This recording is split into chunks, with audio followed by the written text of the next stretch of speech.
menjelaskan sejarah Islam pada masa kesultanan di Asia Tenggara, antara lain Islam di Jawa, Kesultanan Demak, Kesultanan Panjang, Kesultanan Maratham, Kesultanan Cirebon, Kesultanan Banten, dan dalam 4 aspek. Yang pertama yaitu aspek pendidikan, aspek kebudayaan, aspek ekonomi, dan aspek kebijakan politik. Yang pertama yaitu Islam di Jawa. Kapan tepatnya Islam datang ke Jawa masih menjadi perdebatan di kalangan penelitian, bahwa besar kali kemungkinan bahwa abad ke-13 di Jawa sudah ada orang Islam yang menetap. Pada pendapat lain mengatakan bahwa Islam datang ke Jawa pada abad ke-15 Masehi. Hal ini diindikasikan oleh adanya pemukiman Islam di daerah Jawa. Nah, ada beberapa aspek. Yang pertama yaitu aspek pendidikan. Pendidikan Islam di Jawa berkembang melalui berbagai lembaga seperti pesantren, madrasah, dan surau. Lembaga-lembaga ini menjadi pusat pendidikan agama Islam dan pusat penyebaran ilmu pengetahuan. Pesantren misalnya menjadi lembaga pendidikan yang memainkan peran penting dalam melestarikan dan mengembangkan ajaran Islam di Jawa. Yang kedua yaitu ada aspek kebudayaan. Islam juga memberikan kontribusi yang besar dalam pengembangan kebudayaan di Jawa. Hal ini tercerminkan dalam seni, sastra, arsitektur, dan adat istiadat masyarakat Jawa. Seni ukir, batik, wayang, dan seni musik juga dapat dipengaruhi oleh ajaran Islam. Selain itu, nilai-nilai keislaman juga tercerminkan dalam tata cara berpakaian, adat istiadat, dan upacara keagamaan masyarakat di Jawa. Yang ketiga yaitu ada aspek ekonomi. Pengaruh Islam dalam aspek ekonomi di Jawa tercerminkan dalam sistem perdagangan, pertanian, dan kebijakan ekonomi. Islam mendorong perkembangan perdagangan dan pertukaran budaya antara Jawa dan dunia luar. Selain itu, prinsip-prinsip ekonomi Islam seperti zakat dan larangan riba juga mempengaruhi sistem ekonomi masyarakat Jawa. Yang keempat yaitu aspek kebijakan politik. Dalam aspek kebijakan politik, Islam memainkan peran penting dalam pembentukan sistem pemerintahan dan kebijakan politik di Jawa. Kesultanan-kesultanan Islam di Jawa seperti Kesultanan Demak, Kesultanan Panjang, Kesultanan Maratham, Kesultanan Cirebon, dan Kesultanan Banten menerapkan prinsip-prinsip pemerintahan berdasarkan ajaran Islam. Hal ini tercerminkan dalam sistem pemerintahan, hukum, dan kebijakan politik yang dijalankan oleh kesultanan-kesultanan tersebut. Nah, selanjutnya Kesultanan Demak. Demak adalah kerajaan Islam pertama di Jawa dengan raja pertama yaitu Raden Patah Ana dari Majapahit. Adapun sejarahnya dalam beberapa aspek. Yang pertama itu aspek pendidikan. Kesultanan Demak memberikan perhatian besar terhadap pendidikan Islam. Mereka mendirikan berbagai lembaga pendidikan Islam seperti pesantren dan madrasah yang menjadi pusat penyebaran ajaran Islam dan ilmu pengetahuan. Pendidikan Islam di Demak juga dipengaruhi oleh ajaran Wali Songo dan yang menekankan pentingnya pendidikan agama dan akhlak. Yang kedua yaitu ada aspek kebudayaan. Pengaruh Islam terhadap dalam berbagai aspek kebudayaan seperti seni, sastra, dan arsitektur, seni ukir, batik, wayang, dan seni musik Jawa juga dipengaruhi oleh ajaran Islam. Selain itu, nilai-nilai keislaman tercermin dalam tata cara berpakaian, adat istiadat, dan upacara keagamaan masyarakat Jawa.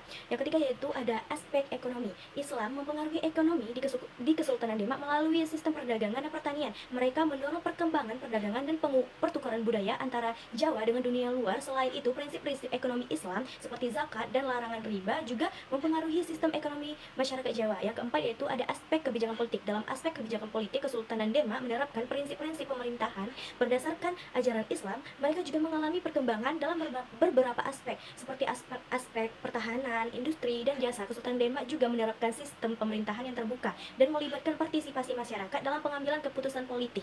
Yang ketiga yaitu ada Kesultanan Panjang, adalah sebuah kesultanan yang berpusat di Jawa Tengah sebagai kelanjutan Kesultanan Demak. Kesultanan ini berdiri pada tahun 1568 dan dapat dilihat sejarahnya dari beberapa aspek. Yang pertama yaitu aspek pendidikan. Yang kedua yaitu aspek kebudayaan. Masyarakat Kerajaan Panjang hidup dengan berhati-hati dengan mengutamakan gotong royong atau kebersamaan, dan budaya yang ada di masyarakat sangat ketat dan tidak terlepas dari tradisi dan budaya aslinya. Kesenian yang berkembang pesat ialah wayang, jagat tingkir, dan seniman lainnya menciptakan wayang kidang kencana yang memiliki ukuran yang lebih kecil jika dibandingkan dengan ukuran wayang pada umumnya. Yang ketiga yaitu ada aspek ekonomi. Panjang merupakan kerajaan yang bersifat maritim, agraris karena mengandalkan hasil pertanian dan perkebunan sebagai tulang punggung perekonomian. Berada di dataran rendah, Panjang mengalami kemajuan pesat dalam ekonomi khususnya di bidang pertanian. Kerajaan tersebut pernah menjadi lumbung beras utama di Pulau Jawa. Panjang bahkan menjadi lumbung beras utama di Pulau Jawa.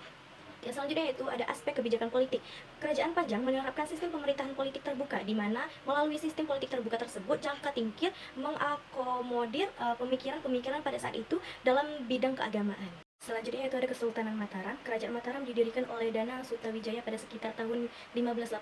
Adapun sejarahnya dalam beberapa aspek, yaitu aspek pendidikan, Kesultanan Mataram meningkatkan pendidikan Islam dan membangun infrastruktur pendidikan sekolah, madrasah, dan rumah sakit. Pendidikan Islam di Kesultanan Mataram berkaitan dengan kebijakan pemerintah dan kepercayaan masyarakat pada agama Islam. Yang kedua yaitu aspek kebudayaan. Kesultanan Mataram menjadi berbagai aspek kebudayaan seperti seni, sastra, dan arsitektur. Kebudayaan Islam di Kesultanan Mataram berkaitan dengan tradisi lama dan kepercayaan masyarakat pada agama Islam.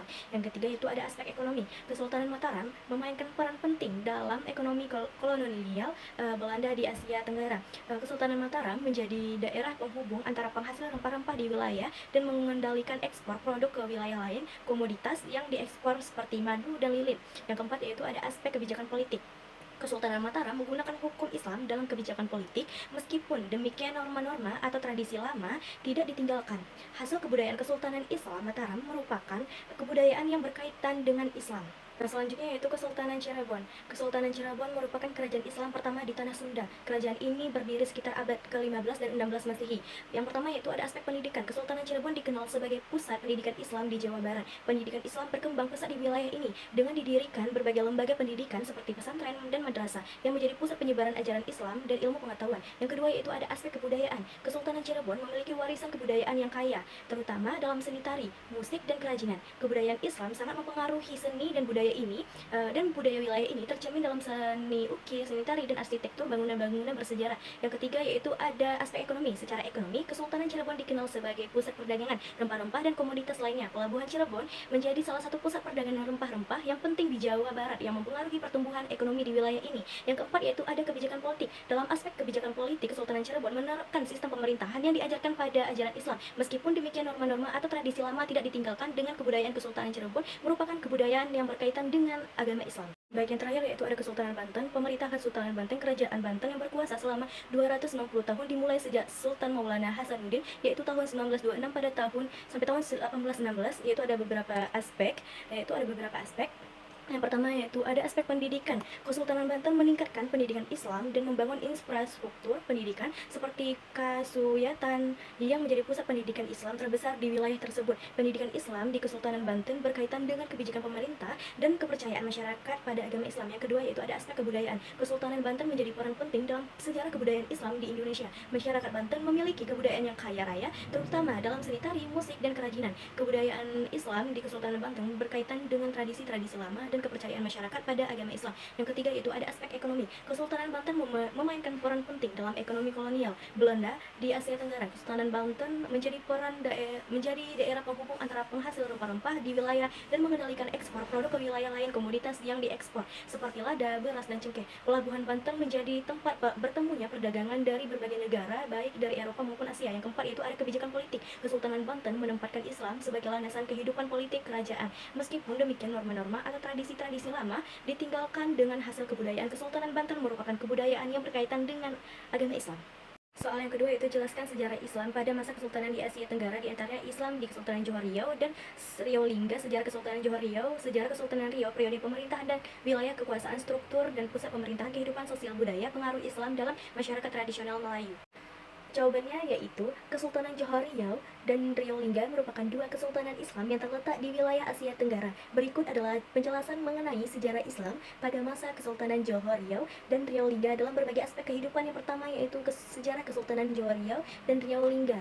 Kesultanan Johor Riau dan Riau Lingga merupakan dua kesultanan yang terletak di wilayah Asia Tenggara. Kesultanan Johor Riau didirikan pada abad ke-16 oleh Sultan Alauddin Riayat Shah II, sedangkan Kesultanan Riau Lingga didirikan pada abad ke-18 oleh Sultan Abdurrahman Muazzab Shah. Kedua kesultanan ini memiliki wilayah kekuasaan yang cukup luas, meliputi wilayah Johor, Pahang, Riau, dan Lingga. Yang kedua itu periode pemerintahan dan wilayah kekuasaan. Kesultanan Johor Riau dan Riau Lingga ini mengalami perkembangan dalam periode pemerintahan dan wilayah kekuasaan. Pada masa pemerintahan Sultan Mahmud Shah III, Kesultanan Johor Riau mengalami masa kejayaan dan menjadi pusat perdagangan di Asia Tenggara. Sedangkan pada masa pemerintahan Sultan Abdul Rahman Muazzam Shah, Kesultanan Riau Lingga mengalami perkembangan dalam bidang perdagangan dan pertanian. Yang ketiga yaitu ada struktur dan pusat pemerintahan. Kesultanan Johor Riau dan Riau Lingga memiliki struktur pemerintahan pemerintahan yang terdiri dari sultan, bendahara, dan penghulu. Pusat pemerintahan kedua kesultanan ini terletak di Johor Bahru dan Tanjung Pinang. Yang keempat yaitu kehidupan sosial budaya. Pengaruh Islam dalam kehidupan sosial budaya masyarakat Melayu terlihat dalam berbagai aspek seperti seni, sastra, dan arsitektur. Seni ukir, batik, wayang, dan seni musik Melayu juga dipengaruhi oleh ajaran Islam. Selain itu, nilai-nilai keislaman tercermin dalam tata cara berpakaian, adat istiadat, dan upacara keagamaan masyarakat Melayu. Yang kelima yaitu ada pengaruh dalam masyarakat tradisional Melayu. Islam mencerminkan peran penting dalam membentuk masyarakat tradisional Melayu. Ajaran Islam mempengaruhi nilai-nilai dan norma-norma yang dianut oleh masyarakat Melayu seperti kejujuran, kesederhanaan, dan keadilan. Selain itu, Islam juga mempengaruhi sistem pendidikan, ekonomi, dan kebijakan politik di Kesultanan Johor Riau dan Riau Linda. Pertanyaan yang ketiga yaitu ada jelaskan bagaimana dinamika Islam di Malaysia yang berkaitan dengan masuknya Islam ke Semenanjung Malaya, dinamika Islam di negara Malaysia kontemporer, Islam sebagai identitas Melayu, posisi Islam dalam konstitusi atau UUD negara Malaysia, kebijakan pemerintah pasca kerusuhan etnis pada 1969. Jawabannya adalah dinamika Islam di Malaysia berkaitan dengan beberapa aspek penting seperti masuknya Islam ke Semenanjung Malaya, dinamika Islam di negara Malaysia kontemporer, Islam sebagai identitas Melayu, posisi Islam dalam konstitusi negara Malaysia, dan kebijakan pasca kerusuhan etnis 1967. Berikut adalah penjelasan mengenai aspek tersebut. Yang pertama yaitu ada masuknya Islam ke Semenanjung Malaya. Islam menciptakan keseluruhan dan kesatuan budaya dan agama di Semenanjung Malaya pada abad ke-14. Masuknya Islam ke Semenanjung Malaya menyebabkan banyak perubahan dalam kehidupan masyarakat dan mempengaruhi perkembangan negara. Yang kedua yaitu ada dinamika Islam di negara Malaysia kontemporer. Dinamika Islam di Malaysia melibatkan percakapan antara konservatisme, moderatisme, dan liberalisme dalam hukum Islam. Hal ini menjadi kontesan dalam dinamika politik dan masyarakat di Malaysia. Yang ketiga yaitu Islam sebagai identitas Melayu. Islam menjadi salah satu identitas Melayu dan mempengaruhi kehidupan sosial budaya masyarakat Melayu. Ajaran Islam mempengaruhi nilai-nilai dan norma-norma yang dianut oleh masyarakat Melayu seperti kejujuran, kesederhanaan, dan keadilan. Yang keempat yaitu posisi Islam dalam konstitusi negara Malaysia. Islam menjadi salah satu syarat utama dalam konstitusi Malaysia dan menjadi bagian penting dari identitas negara. Konstitusi ini menyatakan bahwa Malaysia adalah negara Islam dan hukum Islam menjadi sumber utama dalam memahami dan mengajarkan hukum negara. Yang kelima yaitu ada kebijakan pemerintahan pasca kerusuhan etnis pada 1969. Pemerintahan Malaysia mengalami perubahan dalam kebijakan pemerintahan setelah kerusuhan etnis 1969. Hal ini menyebabkan perjuangan politik dan perubahan dalam posisi Islam dalam konteks politik dan masyarakat di Malaysia.